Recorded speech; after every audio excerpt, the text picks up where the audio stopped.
Shalom. Selamat pagi Bapak Ibu Saudara yang dikasihi Tuhan. Selamat berjumpa kembali dalam Mutiha Hangoluan, renungan harian pagi ini, Senin 3 Februari 2025, dengan bacaan Alkitab dari Yesaya pasal 56 ayat 1 sampai 8. Yang menjadi ayat renungan harian hari ini adalah Yesaya pasal 56 ayat 1. Demikian firman Tuhan. Beginilah firman Tuhan: taatilah hukum dan tegakkanlah keadilan, sebab sebentar lagi akan datang keselamatan dariku, dan keadilanku akan dinyatakan. Taatilah hukum dan tegakkanlah keadilan. Keadilan dibutuhkan semua orang, sebab adil itu indah, menyenangkan dan menyejukkan hati. Keadilan itu mendatangkan kebaikan dan kenyamanan, karena keadilan itu menghargai harkat dan martabat manusia. Dengan menegakkan keadilan, setiap orang akan terjamin haknya. Sama halnya seperti Nabi Yesaya menyampaikan firman Tuhan kepada orang-orang Yehuda di pembuangan, bahwa Allah mencintai hukum dan keadilan. Ia menginginkan suasana yang adil di dalam persekutuan umatnya. Karena itu juga merupakan kebutuhan semua orang, sebab adil itu indah, menyenangkan dan menyejukkan hati. Saudara yang terkasih di dalam Tuhan Yesus Kristus, keadilan itu mendatangkan kebaikan, kenyamanan dan damai sejahtera. Karena keadilan itu menghargai harkat dan martabat manusia, di mana setiap orang akan terjamin haknya. Namun sebaliknya, ketika ketidakadilan merajalela, hukum diputarbalikkan, maka yang terjadi adalah kesengsaraan dan kekacauan, bahkan akan menimbulkan amarah Tuhan. Karena ketidakadilan itulah Israel jatuh ke dalam pembuangan Babel. Lewat renungan hari ini, setiap kita diingatkan harus melakukan keadilan, menaati hukum, tidak melakukan kejahatan.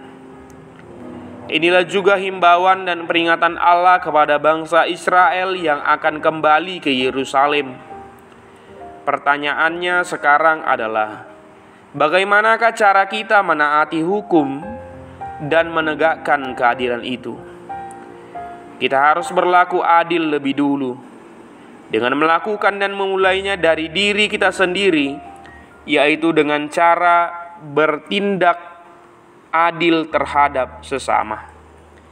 Dalam Lukas 6 ayat 31, Yesus berkata, "Dan sebagaimana kamu kehendaki supaya orang perbuat kepadamu, perbuatlah juga demikian kepada mereka." Apabila kita sendiri berlaku tidak adil, misalnya terhadap suami, istri, anak, atau pembantu kita, maka janganlah kaget dan mengomel apabila nanti suatu saat kita juga diperlakukan tidak adil oleh orang lain. Karena sering juga terjadi orang berteriak tentang ketidakadilan, tetapi dia sendiri berlaku tidak adil.